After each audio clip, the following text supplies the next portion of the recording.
പുഷ്പനെ അറിയാമോ? ആ രണഗാഥ അറിയാമോ? എന്തായിരുന്നു കൂത്തുപറമ്പ് വെടിവെപ്പ്? എന്തിനായിരുന്നു ആ രക്തക്കുരുതി?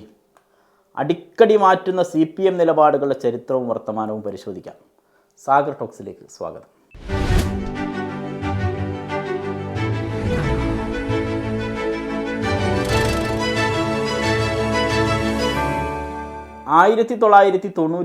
നവംബർ 25 CPMൻ്റെ സമരചരിത്രത്തിലെ സുപ്രധാനമായ ഒരു ദിവസം. അതൊരു വെള്ളിയാഴ്ചയായിരുന്നു. കൂത്തുപറമ്പ് അർബൻ സഹകരണ ബാങ്കിൻ്റെ സായാഹ്ന ശാഖ ഉദ്ഘാടനത്തിനെത്തിയ മന്ത്രി MV രാഘവനെ DYFIക്കാർ തടയുകയാണ്. 2000-ഓളം DYFIക്കാരുണ്ടായിരുന്നു. അവർ പോലീസിന് നേരെ കല്ലേറ് നടത്തി, സംഘർഷമുണ്ടാക്കി, പോലീസ് ലാത്തിച്ചാർജ് നടത്തി പ്രതികരിച്ചു. അങ്ങനെ ചിതറിയോടിയ ആ ജനക്കൂട്ടത്തിന് നടുവിലൂടെ മന്ത്രിയുടെ വാഹനം ടൗൺ ഹാളിലേക്ക് ചലിച്ചു. ഹാളിനുള്ളിലും കലാപാന്തരീക്ഷം നിലനിന്നു. മന്ത്രിയെ രക്ഷിക്കുക എന്നുള്ളത് പോലീസിൻ്റെ ബാധ്യതയായി മാറി. സ്വാഭാവികമായിട്ടും അവിടെ വലിയ സംഘർഷമുണ്ടായി. പക്ഷേ ആ സംഘർഷത്തിനിടക്കും നിലവിളക്ക് കൊളുത്തി ഉദ്ഘാടനം നിർവഹിച്ച മന്ത്രി MVR 13 മിനിറ്റ് നേരം അവിടെ പ്രസംഗിക്കുകയും ചെയ്തു. അങ്ങനെ കനത്ത പോലീസ് സുരക്ഷയുടെ അകമ്പടിയോടുകൂടി തന്നെ അദ്ദേഹം കണ്ണൂരിലേക്ക് മടങ്ങിപ്പോയി. പ്രവർത്തകരെ പിരിച്ചുവിടാൻ പോലീസ് കണ്ണീർവാതകം പ്രയോഗിച്ചു. എന്നിട്ടും പിരിഞ്ഞു പോകാതെ വന്നതോടുകൂടിയാണ്, സംഘർഷം രൂക്ഷമായതോടുകൂടിയാണ് വെടിവെപ്പ് തുടങ്ങിയത്. DYFIയുടെ ജില്ലാ വൈസ് പ്രസിഡന്റ് KK സജീവൻ, ജില്ലാ സെക്രട്ടേറിയറ്റ് അംഗം KV റോഷൻ, പ്രവർത്തകരായ V മധു, ഷിബുലാൽ, കുണ്ടുചിറ ബാബു എന്നിവരാണ് വെടിയേറ്റ് മരിച്ചത്. പുഷ്പൻ, മങ്ങാട്ട് സജീവൻ, ചാലിൽ സജീവൻ, പ്രസാദ് എന്നിവർക്ക് പരിക്കേറ്റു. അതേസമയം സ്ഥലത്തുണ്ടായിരുന്ന MV ജയരാജൻ ഉൾപ്പെടെയുള്ള നേതാക്കൾക്കൊന്നും യാതൊരു പരിക്കും സംഭവിച്ചില്ല. കഴുത്തിന് പിന്നിലാണ് പുഷ്പന് വെടികൊണ്ടത്. പിന്നീട് കഴുത്തിന് താഴേക്ക് തളർന്നുപോയി. മരിക്കുന്നത് വരെ അദ്ദേഹം ജീവിച്ചത് ആ തളർന്നുള്ള ആ ഒരു ജീവിതത്തിലാണ്. എന്തിനായിരുന്നു സമരം? രാഷ്ട്രീയ വിദ്യാർത്ഥികൾ പഠനവിധേയമാക്കേണ്ട ഒന്നാണ്. UDF സർക്കാരിൻ്റെ സ്വാശ്രയ നയത്തിനെതിരെയായിരുന്നു സമരം. അതായത് സ്വാശ്രയ കോളേജിനെ പ്രോത്സാഹിപ്പിക്കുന്നതെന്ന് ആരോപിച്ചാണ് DYFIക്കാരെ CPM സമരത്തിനിറക്കിയത്. പക്ഷേ ഈ സമരത്തിന് ശേഷം എന്താണ് കേരളം കണ്ടത്?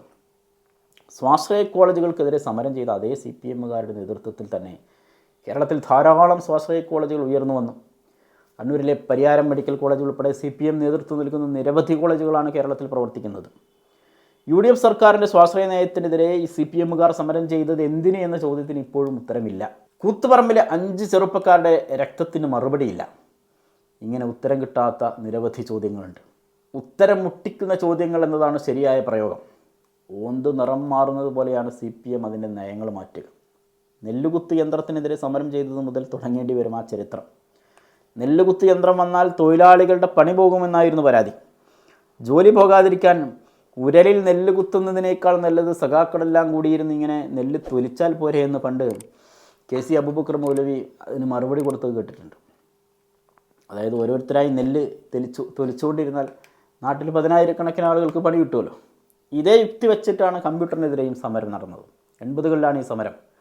കേരളത്തിലും ബംഗാളിലും കമ്പ്യൂട്ടറിനെതിരെ CPM വ്യാപകമായ പ്രക്ഷോഭമാണ് അഴിച്ചുവിട്ടത്.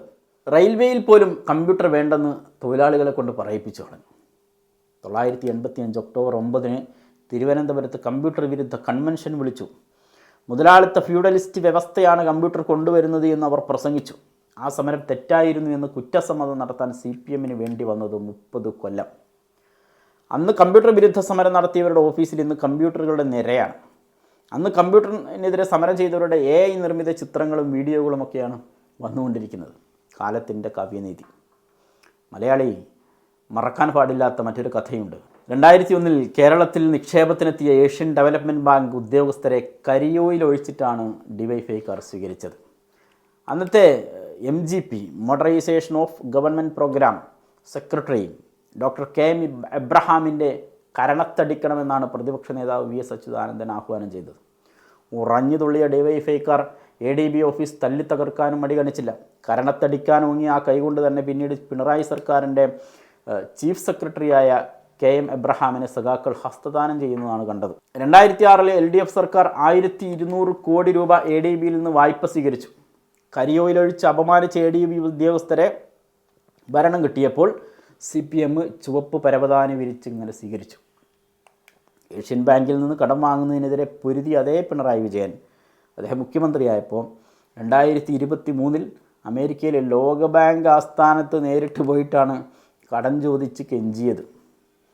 2016 ജനുവരി 29 ഉന്നത വിദ്യാഭ്യാസ മേഖലയിൽ സ്വകാര്യ സർവകലാശാലകളെ ക്ഷണിച്ചുകൊണ്ട് UDF സർക്കാർ സംഘടിപ്പിച്ച ആഗോള വിദ്യാഭ്യാസ സമ്മേളനത്തിന് കോവളത്ത് വന്നു TP ശ്രീനിവാസൻ എന്ന മുൻ IFS ഉദ്യോഗസ്ഥൻ. സമരത്തിനിറങ്ങിയ SFIക്കാർ ശ്രീനിവാസനെ അടിച്ചു വീഴ്ത്തിയ ദൃശ്യം ഇന്നും മലയാളികൾ മറന്നിട്ടില്ല. അതിഥികളെ സ്വീകരിക്കാനായി പുറത്തേക്കിറങ്ങിയ അദ്ദേഹത്തെ അപ്രതീക്ഷിതമായി SFIക്കാർ മുഖത്തടിച്ച് വീഴ്ത്തുകയാണ് ചെയ്തത്. സംഭവം നടന്ന് കൃത്യം 7 വർഷങ്ങൾക്ക് ശേഷം CPM പാർട്ടി കമ്മിറ്റി കൂടി നയം മാറ്റി. സ്വകാര്യ വിദ്യാഭ്യാസ സർവകലാശാലകൾക്ക് അനുമതി നൽകി. മെഡിക്കൽ എഞ്ചിനീയറിംഗ് വിദ്യാഭ്യാസം ഉൾപ്പെടെ നടത്താനുള്ള അവകാശത്തോടെ കേരളത്തിൽ ഇനി സ്വകാര്യ സർവകലാശാലകളുടെ ചാകരക്കാലമാണ്. കമ്പ്യൂട്ടറിനെതിരെ നടന്ന സമരങ്ങൾ കേരളത്തെ 10 വർഷമെങ്കിലും പിന്നോട്ടടിച്ചതുപോലെ സ്വകാര്യ സർവകലാശാലകളെ സമരം ചെയ്ത് മുടക്കിയത് 15 വർഷമാണ് കേരളത്തിന് നഷ്ടമാക്കിയത്. കുറഞ്ഞത് 50,000-ലേറെ വിദ്യാർത്ഥികൾ ഈ സമയത്തിനുള്ളിൽ വിദേശ സർവകലാശാലകളിൽ പഠിക്കുന്നതിന് വേണ്ടി കേരളം വിട്ടുപോയി. അമേരിക്കയിലെ ജോൺസ് ഹോപ്കിൻസിന് കേരളത്തിൽ ഏഷ്യൻ ക്യാമ്പസ് തുടങ്ങാൻ UDF സർക്കാർ തീരുമാനിച്ചപ്പോഴും CPMകാർ വാളെടുത്തു. മൂന്നാറിലെ 72 ഏക്കറിൽ 700 കോടി ചെലവിൽ കൂറ്റൻ ആശുപത്രി, അതായിരുന്നു പദ്ധതി. ഈ ചെങ്കൊടി കണ്ട് പേടിച്ചു ജോൺസ് ഹോപ്കിൻസ്. പിന്നെ സിംഗപ്പൂരിലേക്കാണ് പോയത്. ഇന്ന് സിംഗപ്പൂരിലെ ഏറ്റവും മികച്ച ആശുപത്രി സമുച്ചയങ്ങളിൽ ഒന്നാണിത്. ഈ ആശുപത്രി കേരളത്തിലായിരുന്നുവെങ്കിൽ പിണറായി സഖാവിന് അമേരിക്കയിലേക്ക് പോയി ചികിത്സ തേടേണ്ട കാര്യമില്ലായിരുന്നു. മറ്റൊന്ന് വിഴിഞ്ഞം പദ്ധതിയാണ്. വിഴിഞ്ഞം പദ്ധതിയിൽ 6000 കോടിയുടെ അഴിമതിയാണ് അന്ന് ആരോപിച്ചത്. കോൺഗ്രസും BJPയും തമ്മിലുള്ള ഡീലാണിത്. പണത്തിന് മീതെ പരുന്തും പറക്കില്ല, ഇങ്ങനെ പിണറായിയുടെ ഗംഭീര പ്രസംഗങ്ങളുണ്ട്. പക്ഷേ ഇപ്പോൾ തന്നെ 25 വർഷം നഷ്ടപ്പെട്ടു എന്നും ഇനി പിന്നോട്ടില്ല എന്നും ഉമ്മൻചാണ്ടി പറഞ്ഞു. അദ്ദേഹം നിശ്ചയദാർഢ്യത്തോടു കൂടി മുന്നോട്ട് പോയി. പദ്ധതി മുടക്കാൻ പഠിച്ച പണി പലതും CPM പുറത്തെടുത്തു. കടൽ കൊള്ള, മത്സ്യബന്ധനത്തിന് മരണമണി, കടലിന് കണ്ണീരിൻ്റെ ഉപ്പ്, ദേശാഭിമാനിയിലെ തലക്കെട്ടുകളാണ്. പദ്ധതിക്കെതിരെ വലിയ കരുക്കളാണ് നീക്കിയത്. ഇതേ CPMകാർ പിന്നീട് വിഴിഞ്ഞം പദ്ധതിയുടെ പിതൃത്വവും മാതൃത്വവും ഒക്കെ ഏറ്റെടുത്ത് പദ്ധതി ഉദ്ഘാടനം നടത്തുന്നതാണ് കേരളം കണ്ടത്. അതായത് 2019 പൂർത്തിയാകേണ്ട പദ്ധതി 2025 വരെ നീണ്ടു എന്നതാണ് ഇതിൻ്റെ റിസൾട്ട്. നമ്മൾ കൂത്തുപറമ്പ് വെടിവെപ്പിലേക്ക് തിരിച്ചു പോകാം. വെടിവെപ്പ് അന്വേഷിക്കാൻ ഇടത് സർക്കാർ നിയമിച്ച പത്മനാഭൻ കമ്മീഷൻ 1997 നൽകിയ റിപ്പോർട്ടിൽ പ്രധാന കുറ്റക്കാരനാണ് ആര്? SP റവാഡ ചന്ദ്രശേഖരൻ. അദ്ദേഹത്തെ പ്രതി ചേർത്ത് FIR ഇട്ടു. 2001 സുപ്രീം കോടതി വിധിയിലൂടെ ഈ കേസ് തള്ളിപ്പോയത്. CPMകാർ കുറ്റക്കാരനെന്ന് വിധിച്ച അതേ ഓഫീസറാണ് കേരളത്തിൻ്റെ DGP ആയി ചുമതലയേറ്റ റവാഡ ചന്ദ്രശേഖർ. ഇതേ റവാഡ CPM നേതൃത്വം നൽകുന്ന ഇടത് സർക്കാരിൻ്റെ DGP ആകുമ്പോൾ സ്വാശ്രയ നയത്തിൽ രക്തസാക്ഷികളെ വഞ്ചിച്ച അതേ നിലപാടാണ് ഇവിടെയും ആവർത്തിക്കുന്നത്. സ്വാശ്രയ കോളേജ് ഉണ്ടാക്കുമ്പോൾ കൂത്തുപറമ്പ് വെടിവെപ്പ് മറന്നതുപോലെ പുതിയ DGPയെ നിയമിക്കുമ്പോഴും CPM എല്ലാം മറന്നു. CPMകാരോട് ഈ അവസരത്തിൽ ചോദിക്കാൻ പാടുണ്ടോ എന്നറിയില്ല, എന്നാലും ചോദിച്ചു പോവുകയാണ്.